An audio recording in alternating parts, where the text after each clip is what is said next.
In this section, we're going to be talking about section 11.2 vectors. Many of you have already completed a calculus-based physics class or even an engineering statics course. If that's the case, then much of this will be review, but nevertheless, I think worthwhile your time. So let's begin by defining what a vector is. A vector has two quantities. It is an arrow that points in the direction of motion, so it has a direction here, as well as a length or magnitude that represents the distance from the starting point to the ending point. So let's draw a little visual here. Let's begin with the starting point, which I'm going to denote A, and this is going to be referred to as the initial point. And then we'll have an ending point, which is also known as the terminal point.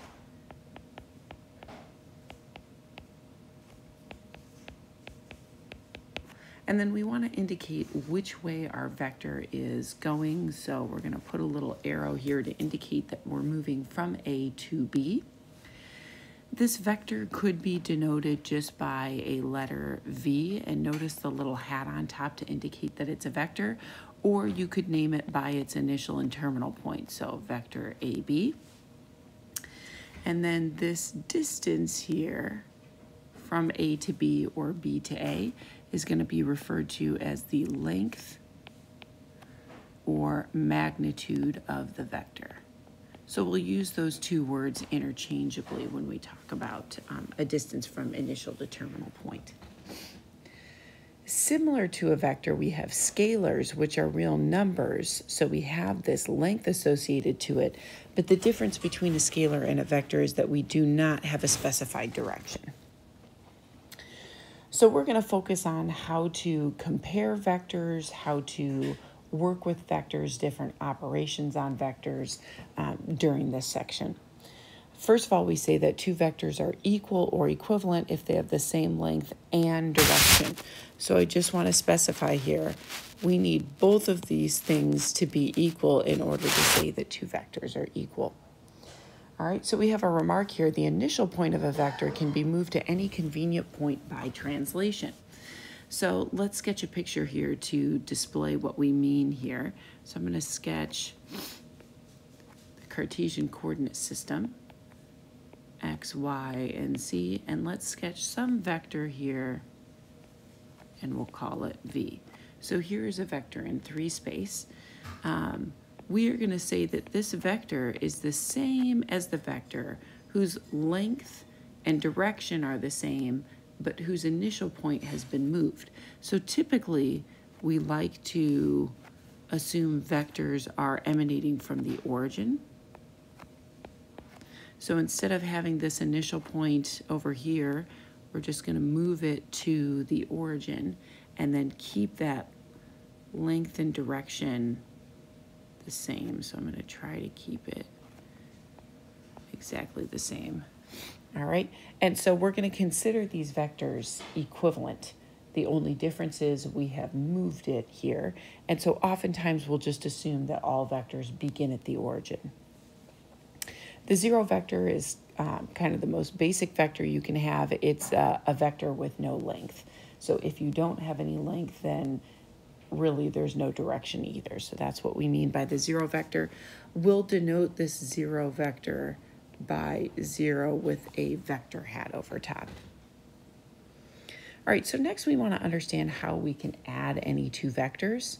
So we're going to take vectors v and w, then the sum v plus w is the vector from the initial point of v to the terminal point of w when the vectors are positioned so that the initial point of w coincides with the terminal point of v. So this is also known as head-to-tail addition.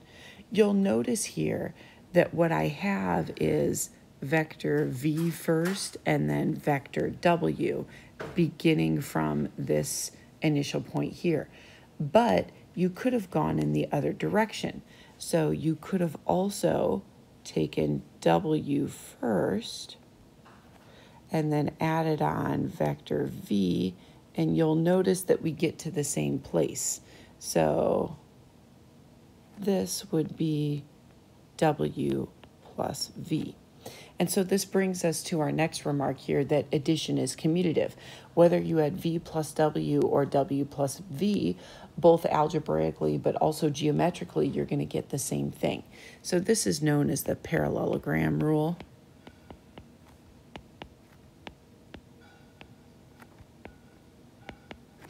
That you can go in either direction of the parallelogram and still get that same vector here going through the middle.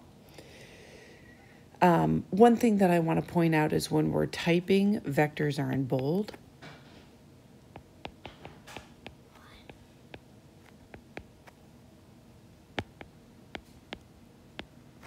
But if I'm writing this by hand, I'm going to use the little hat notation over the vector. Since the zero vector has zero length and direction, it is considered the additive identity, which means if we add the zero vector to any other vector, we just get that original vector back out. All right, next I want to talk about multiples of vectors. So we have this definition here. If V is a non-zero vector and K is a non-zero scalar, then the scalar multiple, which we're going to denote by K times V, is defined to be the vector whose length is the absolute value of K times the length of V, and whose direction is the same as V if K is positive, or opposite of V if K is negative. If K is 0 or V was 0, then that scalar multiple will be 0 itself. So I pulled this image here from the text, which shows an initial vector here, V. You can see that in blue. And then these two scalars are with K positive. So we have an example of 2 times V and 1/2 times V. So that's just either doubling V or reducing the length by 1/2. These two examples down below have K negative. So we have negative V, which has the same length, but just pointing in the opposite direction. And then we have negative 3/2 V, which is, again, in the opposite direction, but 1.5 times the length of V. Notice that vectors V and KV are considered parallel, and this is because they lie on parallel lines. They might be the same line, or they might be parallel, but the fact that some of them are pointing the opposite way still means that they're collinear. It's just that they're pointing oppositely. Sometimes we call that anti-parallel, but parallel is fine as well. The vector negative V has the same length as V, but is oppositely directed and is called the negative of V. So fairly self-explanatory. That would be referring to these two vectors would be negatives of each other. They have the same length, but just different directions. All right, so now we're going to talk about component form, which again, if you've worked with vectors before, you're probably familiar with this. A vector V has its initial point. If a vector V has its initial point at the origin, then its terminal point will have the coordinates of the form V1, V2 in 2 space, or V1, V2, V3 in 3 space. We call those individual values V1, V2, V3 the components, and we write them in component form as shown. So I want to denote here a very important note here, and that is the difference between round parentheses and these angled brackets. So round parentheses represents a point, whereas these angle brackets represent a vector. So I will use this angle bracket notation often when I'm working with vectors. Theorem 11.2.3. Two vectors are equivalent if and only if their corresponding components are equal. So what this means is that the x component, the y component, and the z component are all identical. So we're just going to check each component to see if we have equivalent vectors. So now we'd like some practice in sketching vectors in 3 space. So let's take a look here at 3A. We want to sketch the vectors with their initial points at the origin. So what I'm going to do is I'm going to change my color here to red.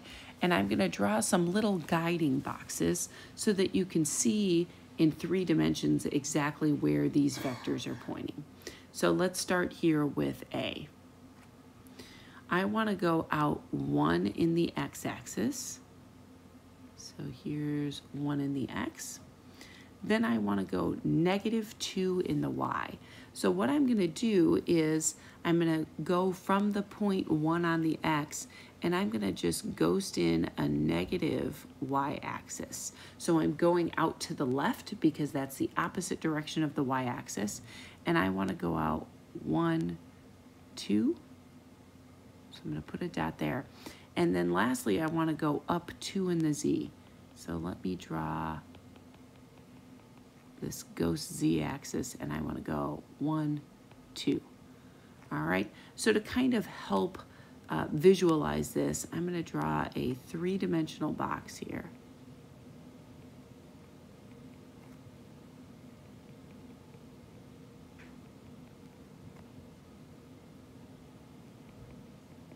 And just bear with me while I kind of sketch this in. But hopefully you can see that this box is kind of coming out of the page at you. And then what I'm going to do is change my color to black, and I'm going to draw the vector. So remember, we're assuming that the initial points are at the origin. So I want to begin from the origin, and then I'm going to come out to this point that I ended at, and make sure to include an arrow at the end so that we know that we're coming from the origin out. And then I'm going to label this vector based on its components. This was the vector 1, -2, 2.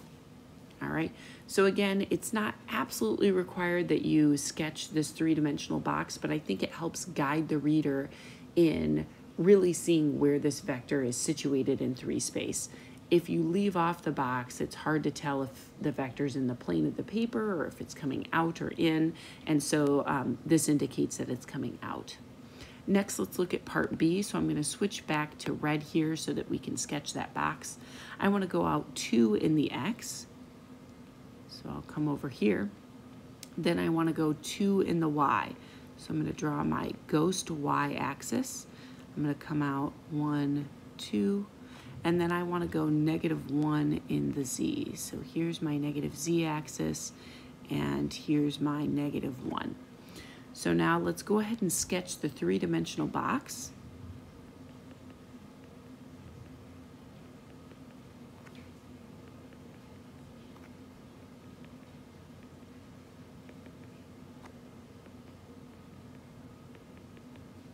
All right, so we can kind of see that this box is sitting below the surface. And now let's sketch my vector. So again, we're starting at the origin. We're ending at that point here that we just identified, and we're coming from the origin out. And I'll label this. Let's make that vector here a little bit more obvious. I'm going to label it 2, 2, -1. So I use the same coordinate axes to sketch both of these vectors here in kind of one fell swoop. All right. So let's move on to some arithmetic with vectors. We're going to start with generic vectors V, which have components V1, V2, V3, and similarly with W. And we're going to assume that K is any scalar. In order to add any 2 vectors or subtract any 2 vectors, so I'm looking at these first 2 equations, we just want to add or respectively subtract each component here. And then if we want to find the scalar multiple, we're going to take K times every single component of the particular vector. I have written these equations out assuming that my vectors are living in 3 space, but if my vectors are in 4 space, then of course we just wouldn't have this 3rd component here, so those would all be missing.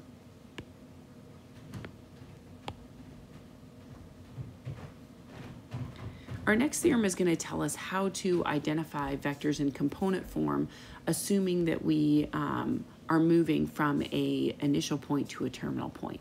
So if vector P1, P2 is a vector in R3 with initial point P1 with given components and terminal point P2, then we can identify the components of vector P1, P2 by taking the component of the terminal vector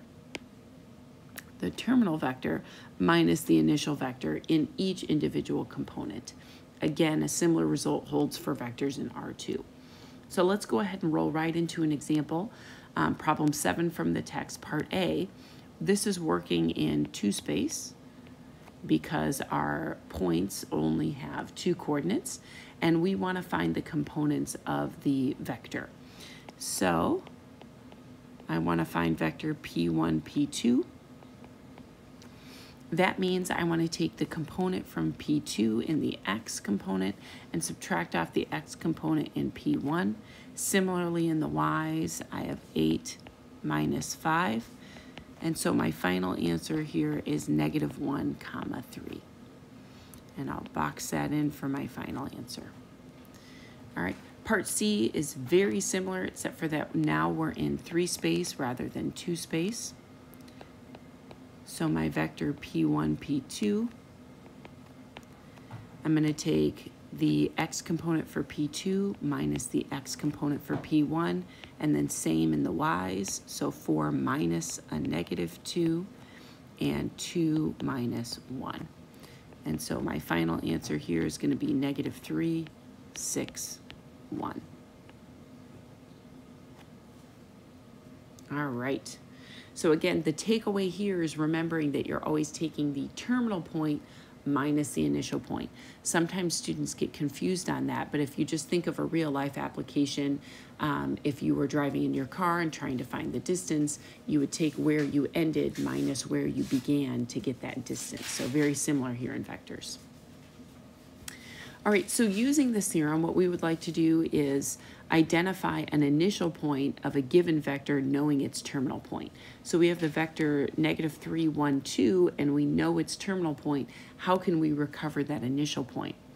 So what I'm going to do is I'm going to use this theorem, and I know that this vector, given in component form, has to be the terminal point minus the initial point. So I'm just going to let A represent the X coordinate of the initial point.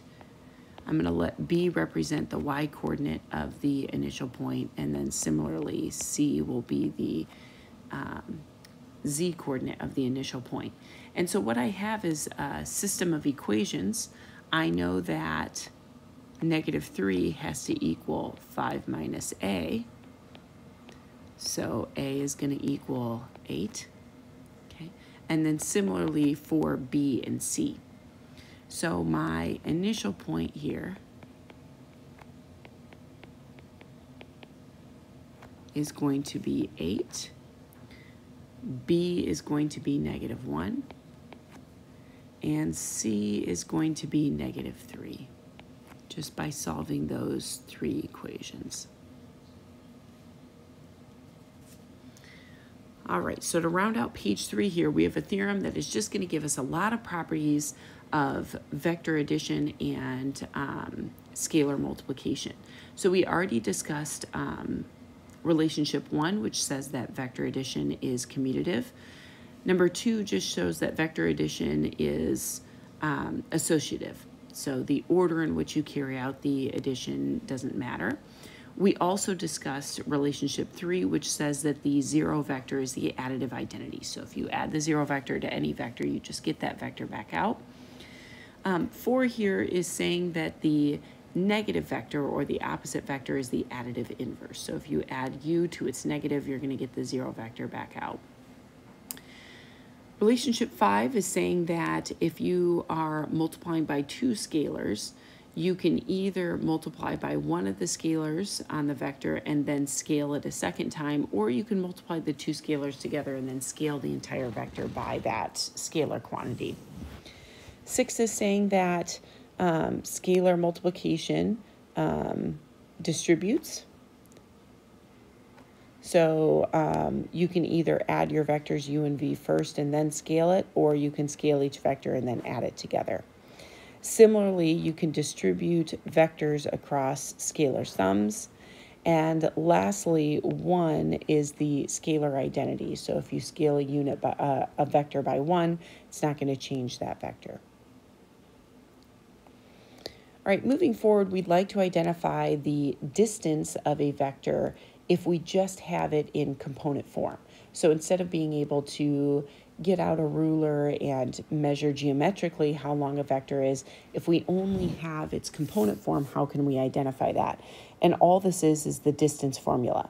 We will be assuming that the vector is emanating from the origin. And again, we can always assume that since we can translate vectors. If we want to find the length, the magnitude, or the norm, all three of these words mean the same thing, and so I'll use them synonymously. Then the norm of the vector whose components are given by v1, v2, v3 is just the distance formula. So if you recall from the previous section, we would take v1 minus 0 from the origin, v2 minus 0 squared, and v3 minus 0 squared. And then we square root all of this, and so that's how we're going to compute our lengths, norms, or magnitudes.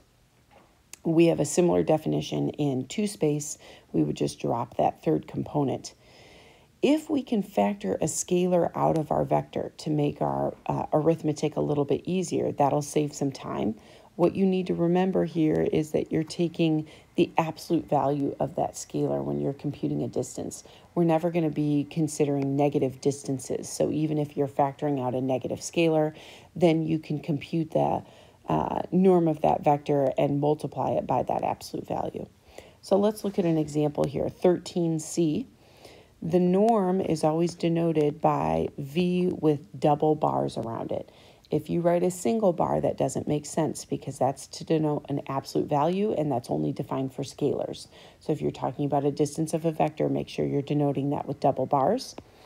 And then carrying out this distance formula, we have negative 1 squared plus 2 squared plus 4 squared. So this is going to be the square root of 1 plus 4 plus 16, which is the square root of 21. That is not a perfect square, so I'll just leave my answer in that notation. All right, so moving on to unit vectors. Unit vectors are vectors whose length is 1 or magnitude is 1. So we have two standard unit vectors here, which are called I and j. I is 1 in the x direction, j is 1 in the y direction. You'll notice that when these are typed, they're bold. If I'm writing them, I'm going to write them with this hat notation, and I call them I hat and j hat. So these are the standard unit vectors in two-space. In three-space, we have similar unit vectors. We have I and j, which are similar, but now just have the 0 in the z dimension. And then we also have k, which is going to be going 1 in the z direction. Now that we've introduced these I, j, and k unit vectors, we can express vectors using those unit vectors. So far we've been using the component notation where we have these angle brackets, but we can now use them as the fact that we're going v1 units in the I direction, v2 in the j, and v3 in the k. I've noticed that most scientists like to use this notation. So typically physicists and engineering professors will use the IJK. I tend to use the angle brackets more, but again, I will use them interchangeably. They mean the same thing. All right, one more definition here is what's called normalizing a vector. So the process of dividing a vector v by the reciprocal of its norm, or it should say dividing by its norm or multiplying by the reciprocal of its norm to obtain a unit vector with the same direction is called normalizing v. Then the normalization of v is given by v divided by norm v. So what this does is this takes v and makes it into a unit vector. If we're dividing by its length, then that's going to give it a length of 1. So what we're going to do is we're going to use this normalization process in order to find unit vectors that satisfy some kind of conditions given. So again, we're looking for unit vectors here. So we want to find a vector that is oppositely directed to this vector 3i minus 4j. So what I want to do first is I want to find the magnitude of 3i minus 4j. So that way I know what the length of this is. So that's going to be the square root of 3 squared plus negative 4 squared. So that's the square root of 9 plus 16, which is the square root of 25, or 5. So the vector that they gave me has a magnitude of 5. If I want to be oppositely directed, what that means is I need to negate the vector that I'm given. So remember, we talked about opposite vectors are vectors of the same length, but just pointing in the other direction. And we obtain that by multiplying by a -1. But then we also want it to be unit. So that's where we need to normalize. So my unit vector is going to be 1 divided by 5, where this 5 is coming from the magnitude of the vector. And then we just need to negate the vector we were given. So it's going to become a -3 and a +4. Now you can leave your answer just like this. You could distribute that 1/5 in and write it as -3/5, +4/5. Another option would be to write it using the IJ notation.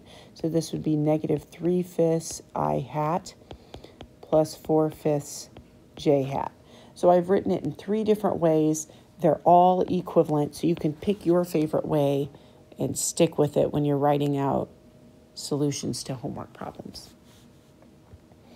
All right, so let's take a look at B. Same idea here, but now we have a vector in 3 dimensions.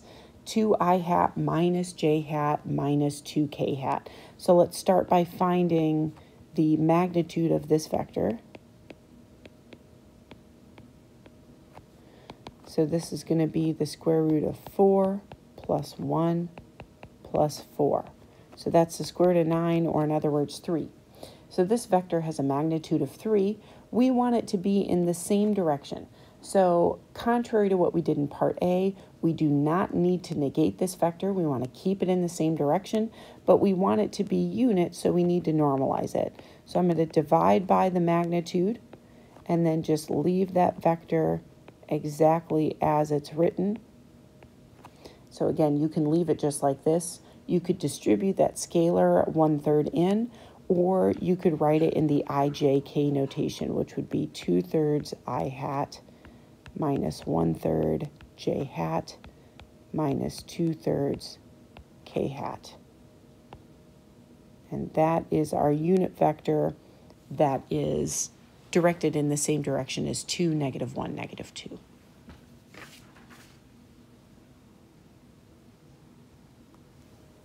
All right, part C is going to be similar. We have a vector going from A to B, and we want to be in the same direction as that vector. So first what I want to do is I want to come up with the component form of this vector. You can either denote it as vector V, or you can denote it as vector AB. Remember, we want to take the terminal point minus the initial point in each component.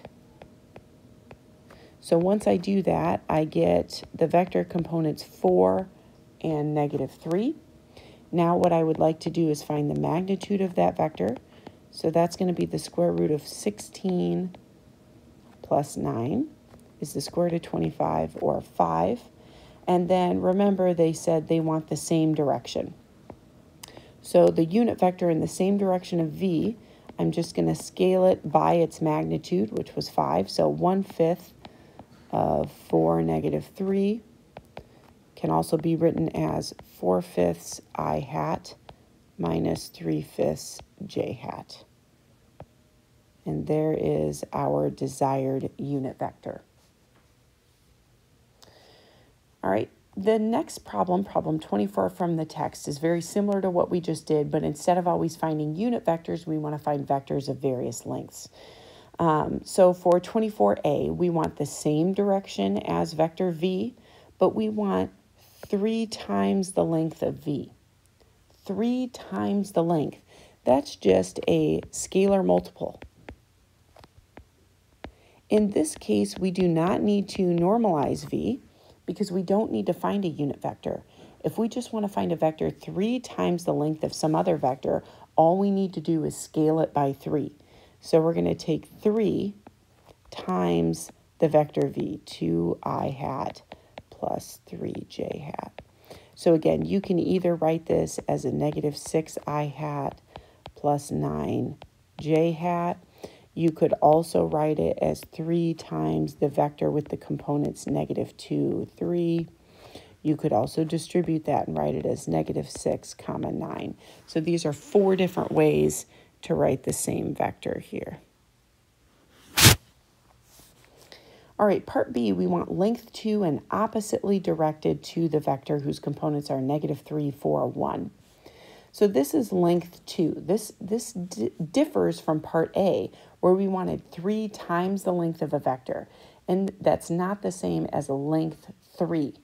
So part A, we were scaling the vector we were given. Here we want a very specific length. We want length 2. So to get to 2, what we're going to do is we're going to normalize this vector first by dividing by its magnitude and then scale it by 2. That'll give us a length 2. So let's find the magnitude of v. That is going to be the square root of 9 plus 16 plus 1. So that's the square root of 26, which does not simplify. So we'll just leave it as a square root. So if we want length 2, we need 2 times the unit vector. So when I divide by this magnitude, root 26, that makes it length 1.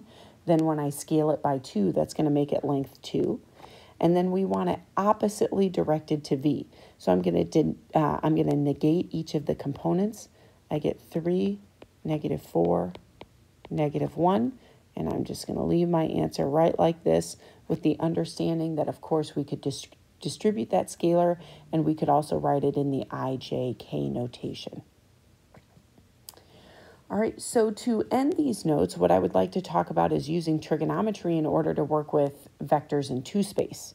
So if v is a non-zero vector, again, assuming its initial point is at the origin, and we're in 2 dimensions, so we're in an x, y coordinate system. If theta denotes the angle from the positive x-axis to the radial line through v, then we can express v in trigonometric form in the following way.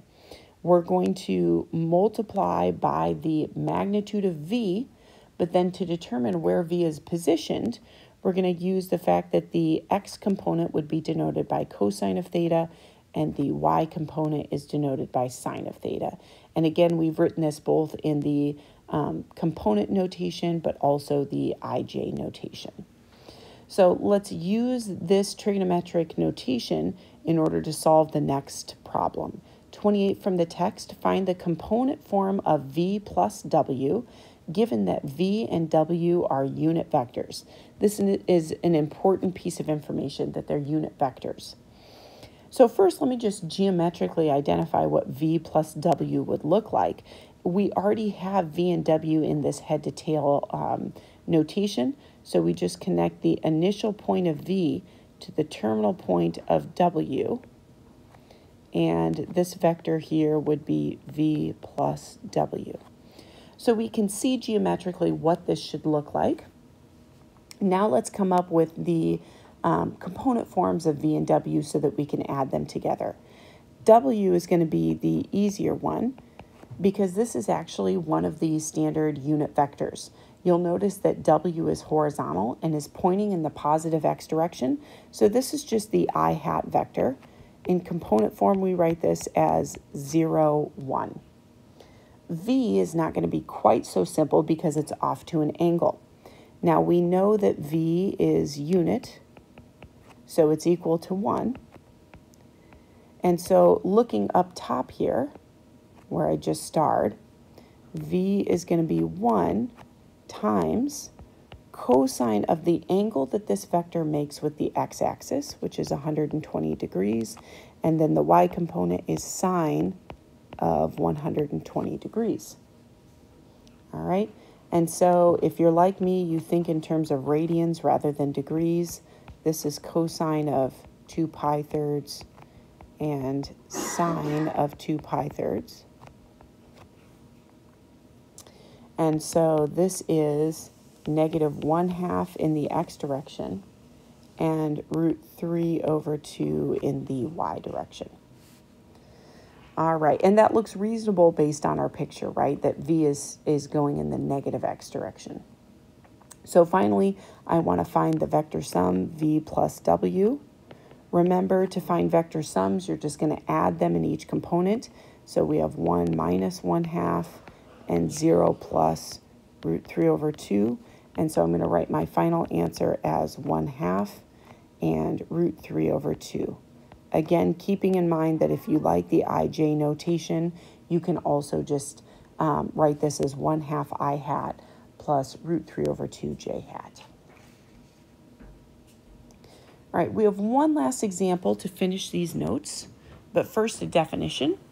If two forces F1 and F2 are applied at the same point on an object, then the two forces have the same effect on the object as the single force of F1 plus F2, which is called the resultant. So this is just leaning back to our examples in our scientific applications.